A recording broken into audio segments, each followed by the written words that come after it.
Welcome to the Rim Break Rodeo. We hope this video helps. You already have the TV and phone. Now start mirroring. Put both devices on the same Wi-Fi network and enable the TV's casting or mirroring receiver. On your phone, open Settings and turn on Screen Mirroring or Cast. Grant any permission prompts. Once done, open the app or content you will share so the stream is ready. Make sure the TV input is on the mirroring receiver. You'll see the device name shortly. This saves time and avoids juggling apps mid-cast.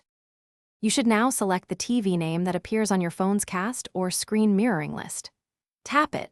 If the TV shows a PIN or permission dialog, confirm it quickly so the session starts. Once connected, check orientation and aspect ratio. Make sure audio routes to the TV under sound output.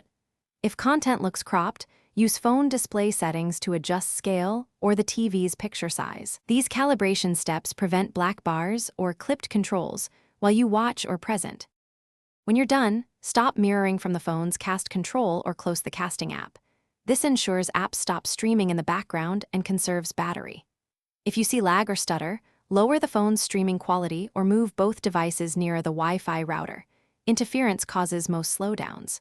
If mirroring won't connect or disconnects repeatedly, restart the TV and phone, then rejoin the same network.